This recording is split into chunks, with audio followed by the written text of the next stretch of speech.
Eh? Kemarin udah Quran. Halaman 16 kayaknya ya.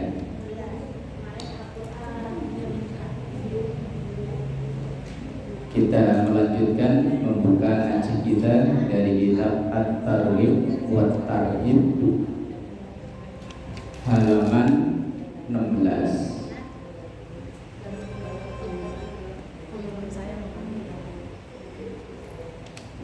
Masih melanjutkan tentang bahayanya orang yang meninggalkan sholat. Sedikit mundur di halaman 15 itu 2 baris dari bawah, bahwa orang yang meninggalkan sholat maka Allah akan menimpakan kepada orang tersebut 15 siksaan, 6 di dunia, 3 ketika mati, 3 ketika masuk ke alam kubur, dan 3 ketika bertemu dengan Allah Subhanahu wa ta'ala. Sekarang halaman 16. Kemarin 16 sudah sampai 1, 2, 3, 4, 5 baris dari atas. Ya benar. 5 baris dari atas. Wa ammal ladzi tusibuhu indal mauti. Ya. Wa ammal ladzi tusibuhu indal mauti. Adapun siksaan bagi orang yang meninggalkan sholat indal mauti, ketika ia mengalami kematian. Fal'ula, yang pertama, ayyamuta, hendaknya orang itu akan mati. Mati atau meninggal yang sopan? Tapi di situ mati loh ya. Makanya sopan itu kan tergantung wilayahnya, tergantung tempatnya.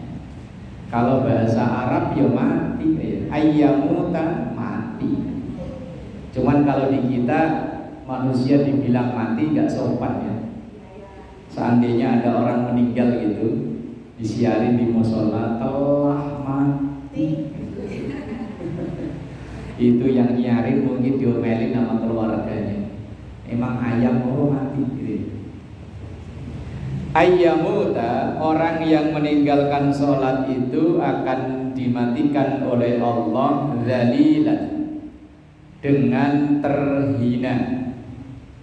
Terhina itu ya bisa jadi su'ul khotimah. Lah yang kita minta dalam beberapa kesempatan doa, ya Allah biha, ya Allah biha, ya Allah bi husnil khotimah. Lah orang yang meninggalkan sholat sampai akhir hayat kok belum taubat, ayyamuta dzalilan, orang itu akan mati dalam keadaan terhina. Pengennya kita ya dalam keadaan husnul khotimah. Ada keterangan satu hadis, orang itu akan diwafatkan, bahasa kasarnya ya dimatikan, dalam keadaan yang terbanyak yang ia lakukan saat hidup. Orang saat hidupnya kok banyaknya di pasar, ya bisa jadi matinya di pasar. Orang kok hari-harinya habis waktunya buat di sawah, ya bisa jadi lagi macul tahu-tahu mati. Lah banyak kita lihat orang yang rajin istiqomah berjamaah meninggal wafat ya saat lagi berjamaah. Kan contohnya udah banyak ya. Ada yang memang hari-harinya di usia yang udah sepuhnya dihabiskan dari satu majelis taklim ke majelis taklim lainnya. Ya insya Allah wafatnya yo ketika itu. Di YouTube itu ada seorang ustadzah di daerah Pondok Gede Jatiwaringin nih. Ketika mimpin Rotibul Haddad apa Yasin tahlil, ketika sampai bacaan wa ilahukum ilahu wahid diambil oleh Allah, meninggal. Terus belum lama kejadian di Sulawesi apa di mana ya? Apa di Gorontalo. Lagi mami sholat, belum selesai sholatnya, meninggal. Ya pengennya ya dalam keadaan husnul khotimah. Lah ancaman orang yang sampai akhir hayat, sampai dia detik-detik terakhir belum mau sholat, ayyamuta dzalila. Wasaniyatu, yang kedua ayyamuta jai'an, ia mati dalam keadaan kelaparan. Wasalisatu ayyamuta atasyana, yang ketiga ia mati dalam keadaan kehausan.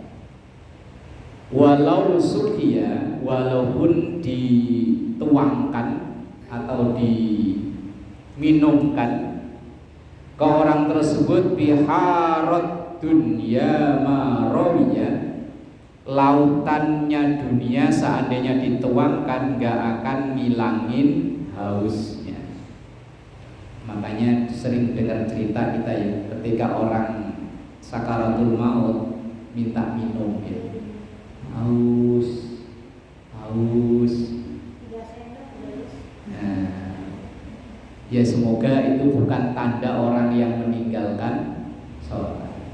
Lah kalau dalam keterangan ini orang-orang yang meninggalkan sholat matinya akan merasa kehausan. Walaupun dituangkan, diminumkan air di laut yang ada di muka bumi ini, gak bakalan ngilangin rasa haus. Nah, mumpung kita masih sehat, mumpung masih kuat, ya sholat di tekuni.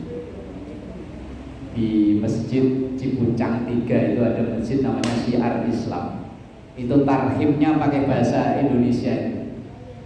Ayo podo sholat mumpung masih kuat. Cuman lagunya saya nggak bisa. Karena setiap subuh awal bulan kan saya ngajar di situ. Lah kalau saya datang belum adzan subuh, ia puji-pujian pakai bahasa Indonesia, campur Sunda, karena orang Sunda, orang Bogor atau orang mana. Nah intinya pokoknya ayo pada sholat mumpung masih sehat, ayo pada sholat mumpung belum sekarat. Pokoknya ayo pada sholat, banyak belakangnya at. Cuman asal saya mau rekam lupa melulu. Nah itu ajakan yang begitu luar biasa indah, bagus, supaya kita yang sehat, yang masih kuat, belum datangnya sekarat maut, tobat. Bener kali itu. Ayo pada sholat mumpung masih bisa tobat. Panjang pokoknya belakangnya itu at. Bagus. Wa ammal lati tusibuhu fil qabri, adapun siksaan yang ia terima saat sudah berada di alam kubur. Kalau 3 tadi saat ia mengalami kematian, sekarang yang ia terima saat sudah pindah ke alam kubur. Kalau kuburan belum tentu, tapi kalau alam kubur pasti.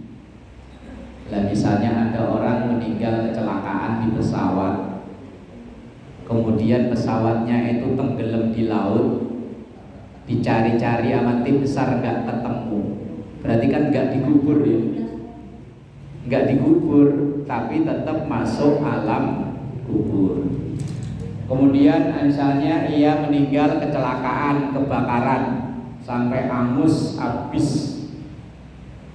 sampai ketimpa-timpa tumpukan reruntuhan bangunan.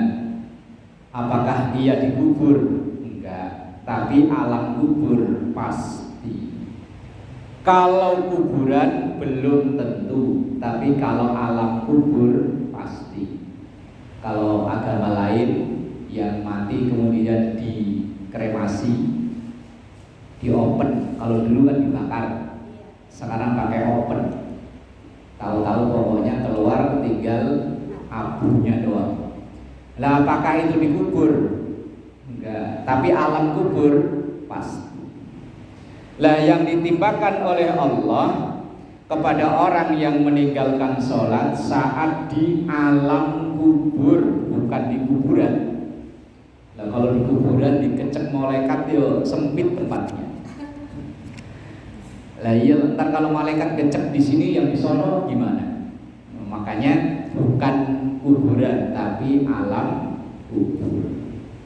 Fal'ula, maka yang pertama, yudhayyikullahu alaihi al-qabra. Yudhayyiku, Allah akan menyempitkan. Yudhayyikullahu, Allah menyempitkan alaihi, untuk orang yang meninggalkan sholat, al-qabra, alam kuburnya. Hatta takhtalifa, sehingga hancur lebur adlamuhu, tulang-tulangnya. Kayak lagunya Ida Laila, hancur lebur tulangnya. Terus kan lagu sesuai umur ya. Nah iya, lah kalau umur segini lagunya Ida Laila, hancur lebur tulangnya serta hangus tubuhnya. Terus lah itu karena dihimpit bumi dan terbakar api. Kalau dengar lagu gitu ngeri ya. Nah di sini kan yudhayyiqullahu alaihil qabra hatta tahtalifa adla'uhu, Allah sempitkan kuburnya sehingga hancur lebur tulangnya. Tulang belulang hancur remuk. Apakah begitu remuk langsung selesai? Kan ya enggak. Kayak film cemen, begitu hancur lebur utuh lagi. Pernah nonton film cemen? Kalau saya paling senang film Tom and Jerry. Ya sampai sekarang saya masih senang film. Dikecek itu hancur gepeng. Begitu kecekannya diangkat, hidup lagi. Lah orang nanti disiksa oleh Allah ya begitu. Itu ternyata ya ayat Qur'annya ada. Bunyi ayatnya, kullama nadijat juluduhum baddalnahum juludan ghairaha liyadhuqul adzab. Dan ketika tulang belulang kulit ini hancur karena dipukul, karena dipencet, karena dicambuk, karena dibakar dan lain-lain, kemudian tumbuh lagi seperti sedia kala. Ya kayak film Tom and Jerry tadi ya. Kalau digencet masuk ke lubang ya jadinya bulat. Kalau digencet gepeng ya jadinya gepeng. Tapi nadijat juluduhum baddalnahum juludan ghairaha, maka akan tumbuh lagi seperti sedia kala. Asal gecek hancur balik lagi, gecek hancur balik lagi, terus sampai kapan? Liyadzuqul adzab, supaya mereka merasakan sakitnya adzab. Lah kalau dia orang iman, walaupun cuma sekali ia baca syahadat, tapi yakin ada harapan untuk selesai itu adzab. Tapi kalau orang yang kafir sampai matinya kafir, ya wis khalidina fiha ulaika hum syarrul bariyah. Mereka akan selama-lamanya di situ dan mereka itulah seburuk-buruknya makhluk. Nah kalau dalam hatinya ada iman, walaupun cuma sekali ia baca syahadat, itu pun dipaksa sama penghulu. Ayo, wong saya pernah Bu, ya Allah, menghadiri acara akad nikah karena kebetulan saya dari pihak laki-laki, kan yang nikahin itu bapaknya perempuan. ketika sebelum akad nikah itu kan sama penghulu kan diajak baca istighfar, ya, baca syahadat. Lah ketika Pak mau menikahkan sendiri atau wakil, walinya bilang jawab nikah sendiri, nikahin sendiri. Begitu mic-nya disodorin sama penghulunya, ayo Pak ikuti Bismillahirrahmanirrahim. Wah, baca Bismillahnya udah kerepotan. Kemudian ketika baca syahadat, ya Allah, ini orang ini, ya Allah. Padahal syahadat itu kan sholat dibaca. Kalau laki-laki otomatis ya entah sesekali dua kali. Mosok dulu asuh anaknya lahir, mosok enggak ngadzani sih. Apa ya enggak loh, baca syahadat kok susah banget. Loh, walaupun begitu itu, asal dia yakin bahwa syahadat itu benar, bahwa Allah itu pencipta seluruh alam raya, Nabi Muhammad utusan Allah. Kalau dia yakin dengan seyakin-yakinnya, masih ada harapan untuk ke surga. Ya apa karena grogi, apa karena memang nggak pernah, apa nggak tahu. Wong acaranya bukan tetangga masalahnya. Sampai yang ngiring nganten pada ngomongin itu orang pernah sholat, gak ya baca syahadat aja kok susah. Padahal syahadat itu kan ya dibaca saat sholat. Ya. Kalau laki-laki ya ada, ya qomat, ada syahadat. Mosok baca syahadat aja kok nggak bunyi. Wasaniyatu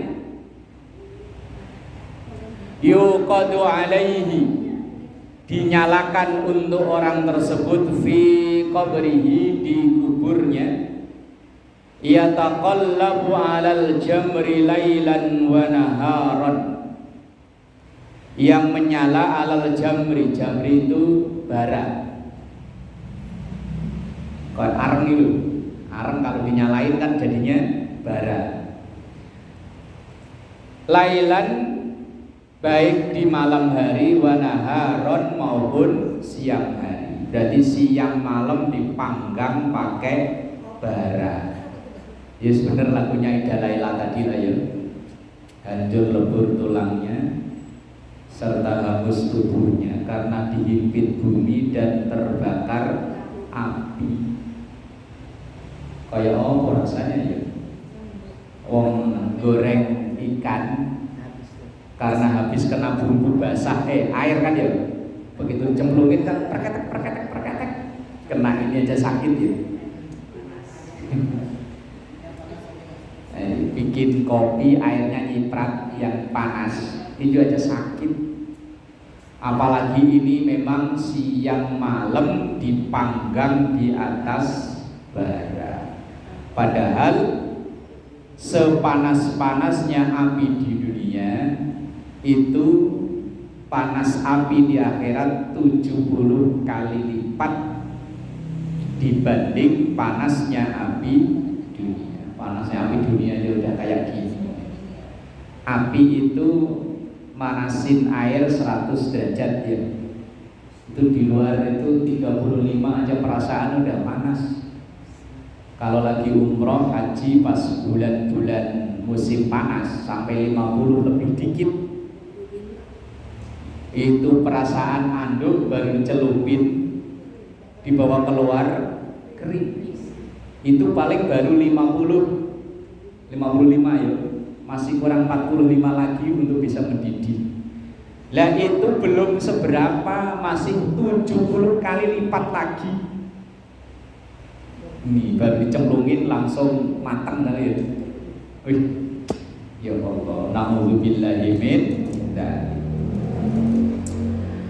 Wasalisatu, dan yang ketiga, yusallitu alaihi, dan Allah akan melilitkan alaihi untuk orang yang meninggalkan sholat, fi qabrihi, dalam kuburnya, subbanun, ular. Kalau dikalungin emas mah lumayan ya, ini dikalungin ular. Ismuhu, nama ularnya itu Asyuja'ul Aqra. Namanya Syuja'ul Aqra. Ini dulu saya pernah dengar pertama kali itu malah mak-mak yang pada selawatan itu. barang siapa gitu.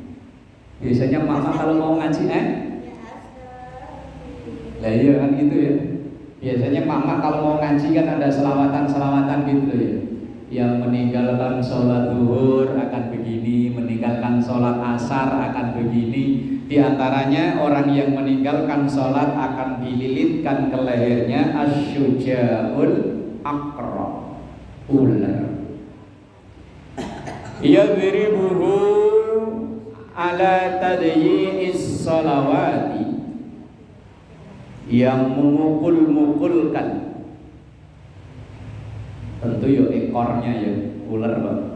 Ala tadyi'is sholawati, menimpa orang-orang yang menyia-nyiakan sholat. Wa yastaghriqu, dan makin menenggelamkan. Ta'dhibuhu, siksaannya makin dalam, makin dalam, makin dalam siksaannya. Bimiqdaris sholati, seukuran sholat yang ia tinggalkan. Semakin banyak sholat yang ditinggalkan, yo makin tenggelam. Makin tenggelam, makin tenggelam, dilelepin sambil dililitin ular asyuja'ul aqra. Oleh kayak opo. Zaman kecil itu saya pernah punya komik tapi gambarnya isinya siksa neraka. Pernah lihat nggak zaman dulu? Komik, ya komik gambar-gambar gitu kan.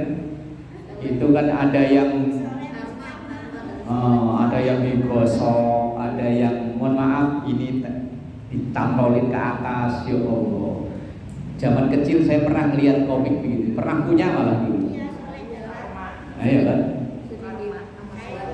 serem ya.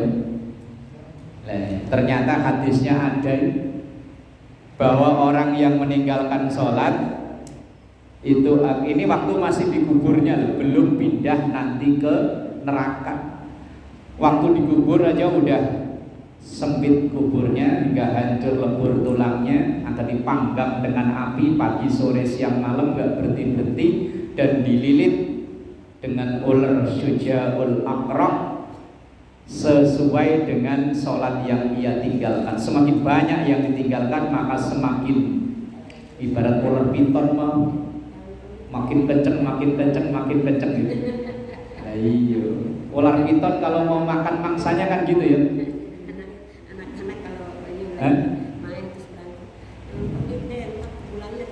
Nah iya. Jangan pelit, ntar kuburannya sempit. Nah iya, kan nasihat aslinya ya. Walaupun itu kayak bercandaan, tapi itu nasihat. Lah tiga itu yang ditimpakan oleh Allah kepada orang yang meninggalkan sholat. Tiga yang sebelumnya saat ia mengalami kematian, tiga yang ini saat ia berada di alam kubur. Na'udzubillah. Semoga kita terhindar dari ini semua, dengan catatan sholat kita diteliti, dijaga, jangan sampai hanya gara-gara jalan-jalan sholatnya ketinggalan.